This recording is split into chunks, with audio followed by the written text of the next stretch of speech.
The biggest issue, only working with loan signing agents. All right, excellent. So now I know what the direction that y'all will like some of the answers. All right, so for those of you who are new, I'm going to go over the 5 critical documents. If you can give me a chance in the chat, please name some of the critical documents you think that we're going to go over. Do you think that, let's see, a power of attorney is a critical document? Do you think a AKA, a signature affidavit, is a critical document? Do you think that a occupancy is a critical document? Put the critical documents in the chat right now for me to make sure that you understand where we're going. So I say all of that to say, typically when I call a borrower, I make sure I follow up with a text message. So I have a simple text verbiage that I have in my phone, just in case that they're not able to answer my phone. And they usually appreciate that, because 9 times out of 10, they are literally at work, right? Working professionals.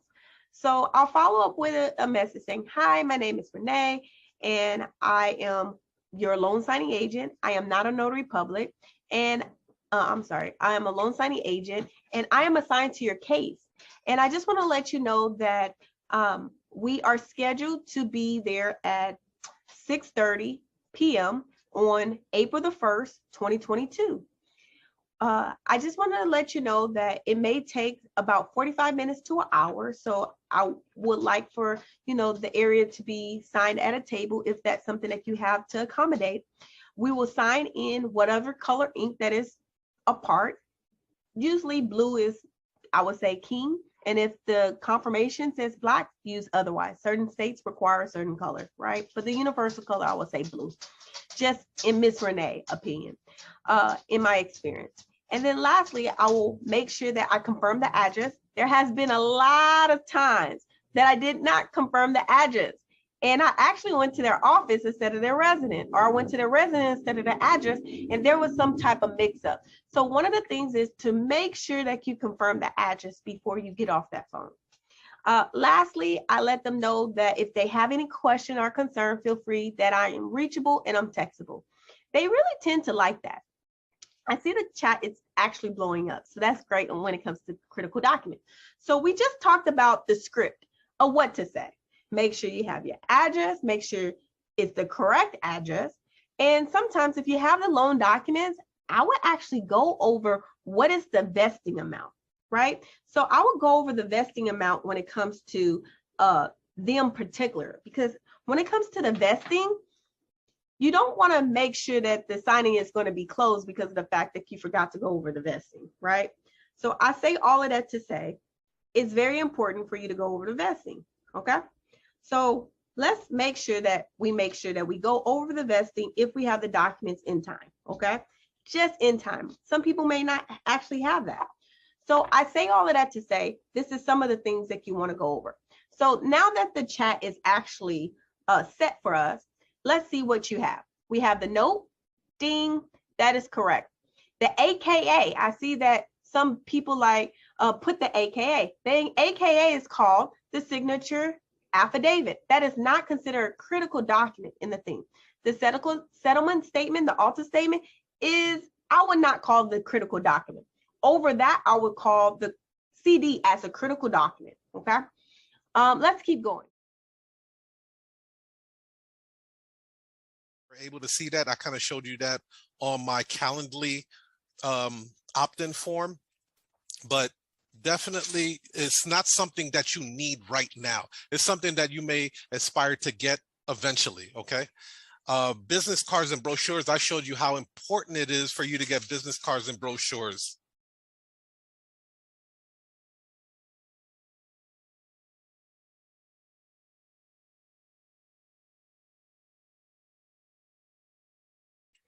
Okay, so with the brochures, I recommend that you do the brochures more than the business cards because it stands out more, right? Okay, and we also went over payment gateways. You have to have some type of payment gateway set up. I have PayPal, I have Square, which could also be like Cash App, because I have a lot of notaries that I can pay through Cash App. I don't have QuickBooks, but I know a lot of notaries that do use QuickBooks. And then I have Stripe as well. So here's the cool thing about that. Sometimes, let's just say they try to book an appointment with your Calendly.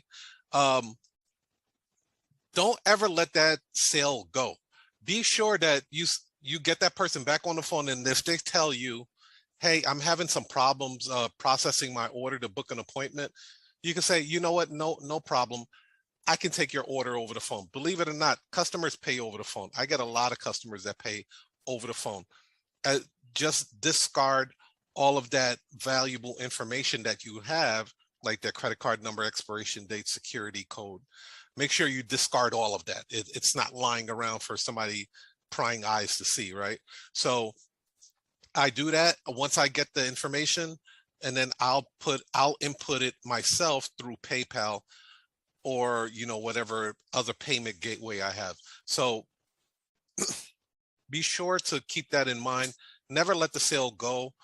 You do have other options. If for some reason there's a technical glitch somewhere, take the credit card over the phone, and then you can always.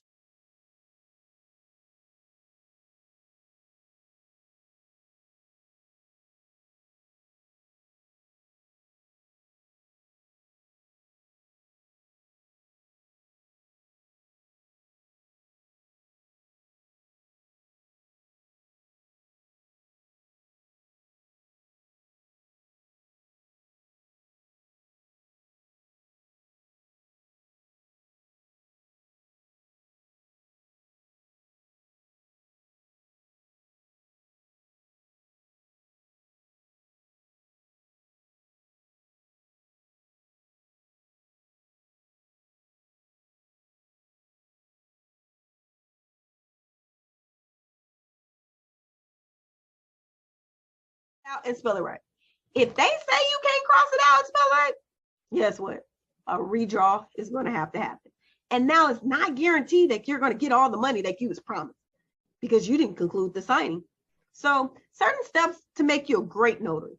The purpose is to make you a great notary. So I'm coming on here with my coach to tell you some of the things that during my journey, I wish somebody would have told me. That was it. All right. So let's keep going. All right. Now there's a little initial. Pay attention to that initial. Because, baby, let me tell you, these initials were a demon to me. Okay? Yeah, I'm speaking spiritual. But it was a demon to me because I sometimes overlooked it, and I had to go back. And going back and not getting paid to go back is not good. So I wish that you better than me. Okay? And I'm coming up in here because I don't want you to miss some of the mistakes that I missed as a notary. Yeah, I was able to scale my business very, very fastly. When I was a notary, my first month, I made 2.5. My next month, I made 6,000. Why? Because I actually saw a girl that looked like me on YouTube and told me her first 30 days, she made 6,000. And I said, wow. She told me all the recipe, and I just scaled my business. And I'll share that YouTube video with you guys. And if you know me, you already know I already shared it with you. So that was some of the secrets that she told me, just like the secrets that I'm telling you. And then my third month, I made 6,000. My fourth month, I made 7,000. My fifth month, I made 8,000, almost 9. And then I said, I need a coach. I said, there's too many orders out here. And I'm not getting all of them. So I scaled my business to a signing service. And I got my coaching from Mr. Toledo. When I did that, he was able to show me how to scale my business and still work in the company until I was actually ready to actually launch to the public, right? So I brought one person in, and I would call it a little bitty signing service, right? At the time, right? I brought some people in that I coached to kind of take orders.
little business cards that are pinned up on a board.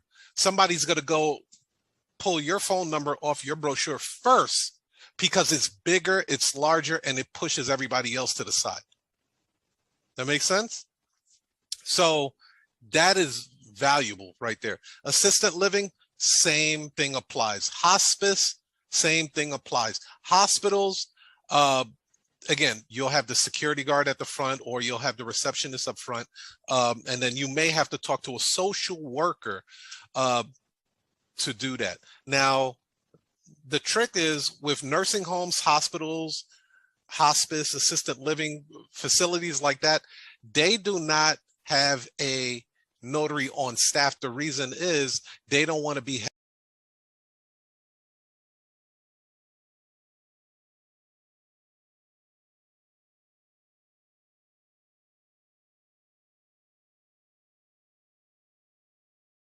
due to medical and financial power of attorney. They're usually getting a transfer of death instrument, which is also called a TODI, or most likely they're going to get a last will and testament or a trust package. If they don't mention that to you, I highly suggest that you suggest it to them. Be like, are you guys getting a last will and trust in place as well? You know, just casually mention it, right? Because it will put you in a position not only to plant the seed for them to take care of their family affairs, but it also positions you to get another assignment through that family. So as you can see, a lot of this stuff with power of attorney is very family oriented. Okay.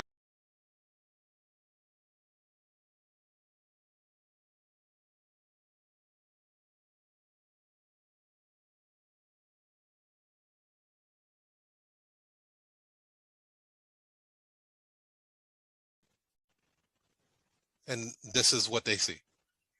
Simple, clean, no big deal.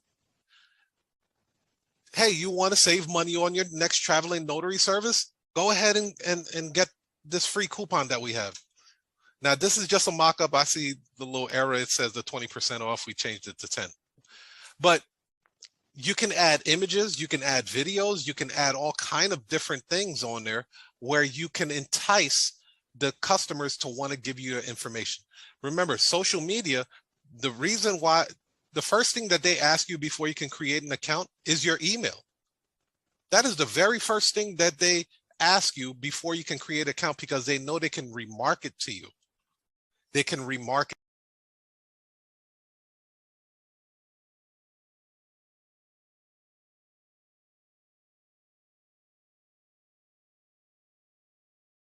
Gem.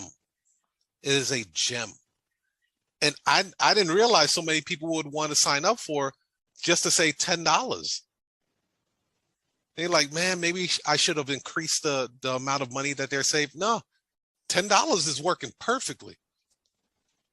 So yeah, this is the email that they get. And then what they'll do is a lot of times they'll just call the number on here, or I reach out to them and call me like, hey, we just got your online inquiry. How can I help you today? And then I go into the call script. And then when I get down to the price, I'll let them know that, hey, you also get that $10 coupon code off. So I'm going to apply your coupon code USNA1137. And your price just went from $178 to $168. And then I hush. I don't say a word.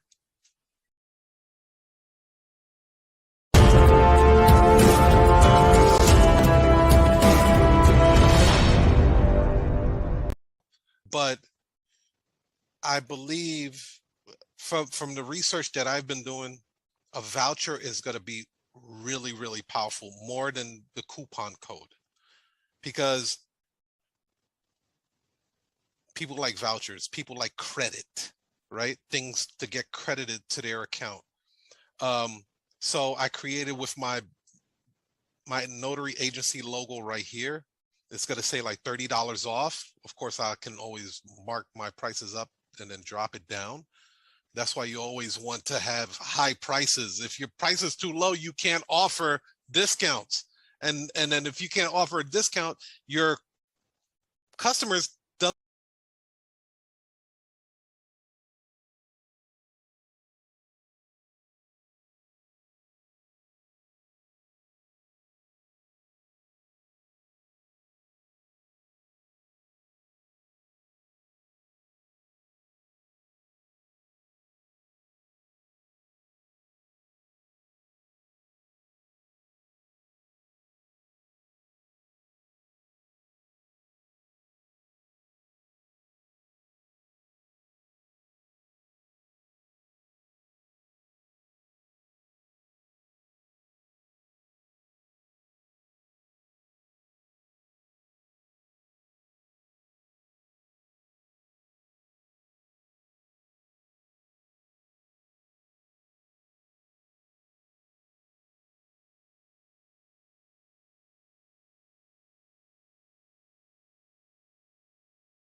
you're going to do better. Excellent. So you don't have to worry about that. All right, let's keep going. We have one of the fourth critical documents. Go ahead and put 4 in the chat, okay? 4 in the chat, 4 in the chat. All right, I see a lot of 4s going. All right, now it's called the deed of trust. Deed of trust. This is one of the important ones. And I'll give you a notary hack. Says no one ever pay attention to the second page. The second page is very important, okay? And so as section B. Section B is so important when it comes to the deed of trust, okay? Why is it a deed and why is it a mortgage? Well, what I was told by Carol Ray, and she was one of the best in the industry, okay, when it comes to teaching loan documents, okay? What Carol Ray told to me was that 1, 2, 3, 4, 5, 6, 7. So what Carol Ray said to me was that the difference between the mortgage deed and the deed of trust is all about who is listed as number D, where the property is and what the rules are when it comes to foreclosure. It's not so much that we need to know as a notary, but it's good information to know. In section D, these are the people that needs to be notified if your property is in foreclosure. So why is it a deed or a mortgage? Well, in counties in Florida, it's a different type of rule. So they plan a different type of game, okay? So in Florida properties, you're going to see deed because they have to notify the sheriff in order for foreclosure to happen. They can't just notify the trustees of the actual mortgage. So they have to go one more step. So when they notify the sheriff for foreclosure, the sheriff has to be involved. They just can't foreclosure on the house, right? So that's one of the real reasons why it says mortgage versus says deed of trust. Hope that was a notary hack. If you think that that was great, put notary hack in the chat. Go ahead and put notary hack in the chat. I'm pretty sure a lot of notaries didn't know that. You just saw, oh, well, it says mortgage, but I don't really know why. So that's one of the important things that I hope that you got that. All right. So now let's focus on number B. B is the vesting. As a notary, just like the RTC is important, it's our job as a notary, at least Miss Renee would say, is that you go over section B. Section B is so important. Why? Because that can really make you only get a portion of your fee if you don't pay attention. So that's why I say, if you get the documents early, it's an extra thing for you to do, but it may be important for you to identify, does this name match the confirmation? Meaning, is the confirmation sheet that you receive is correct, and is the deed matching it? Let's do our proof mechanism. If not, drive 20 minutes away, drive 30 minutes away, drive an hour away, sit there and you're going to go over this. And if it's not part of your 5 critical documents that come to the front of the loan document, sit there and, realize that the deed, her name is misspelled or his name is misspelled. And if that's the case, you better pray to make sure that title or the signing service approve for you to cross it out. Not necessarily you, but the borrower. Cross it out and spell it right. If they say you can't cross it out and spell it right, guess what? A redraw is going to happen. And now it's not guaranteed that you're going to get all the money that you was promised because you didn't conclude the signing. So certain steps to make you a great notary. The purpose is to make you a great notary. So I'm coming on here with my coach to tell you some of the things that during my journey, I wish somebody would have told me. That was it. All right. So let's keep going. All right. Now there's a little initial. Pay attention to that initial. Because, baby, let me tell you, these initials were a demon to me. Okay? Yeah, I'm speaking spiritual. But it was a demon to me because I sometimes overlooked it, and I had to go back. And going back and not getting paid to go back is not good. So I wish that you better than me, okay? And I'm coming up in here because I don't want you to miss some of the mistakes that I missed as a notary. Yeah, I was able to scale my business very, very fastly. When I was a notary, my first month, I made 2.5. My next month, I made 6,000. Why? Because I actually saw a girl that looked like me on YouTube and told me her first 30 days, she made 6,000. And I said, wow. She told me all the recipe and I just scaled my business. And I'll share that YouTube video with you guys. And if you know me, you already know I already shared it with you. So that was some of the secrets that she told me, just like the secrets that I'm telling you. And then my third month, I made 6,000. My fourth month, I made 7,000. My fifth month, I made 8,000, almost 9. And then I said, I need a coach. I said, there's too many orders out here. And I'm not getting all of them. So I scaled my business to a signing service. And I got my coaching from Mr. Toledo.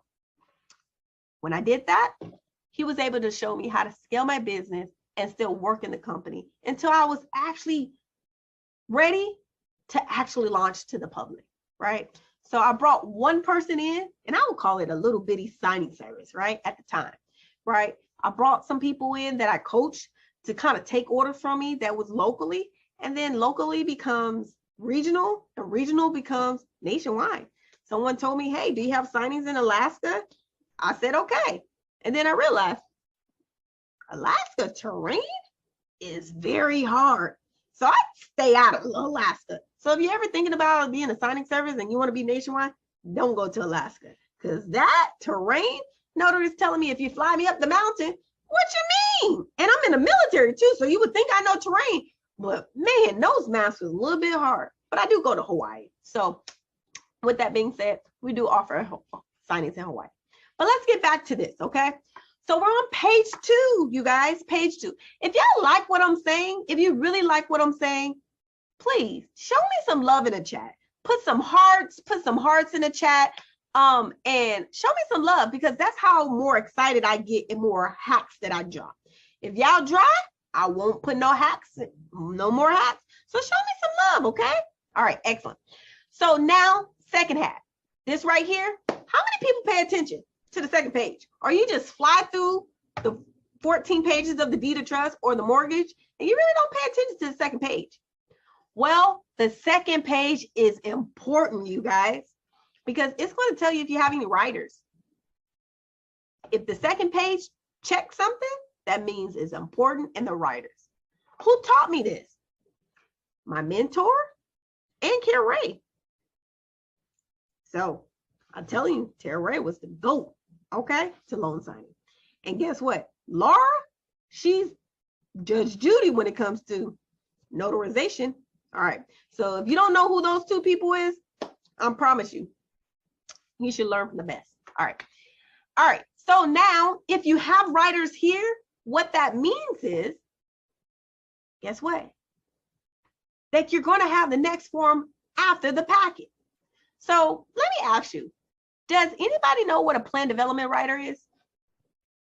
What is the purpose of a plan development writer? That means that they have HOAs, right? So you want to make sure when you come across a plan development writer that the name of the HOA community is correct. Little things like this can make you a great notary. This can make you go direct. This can make you say,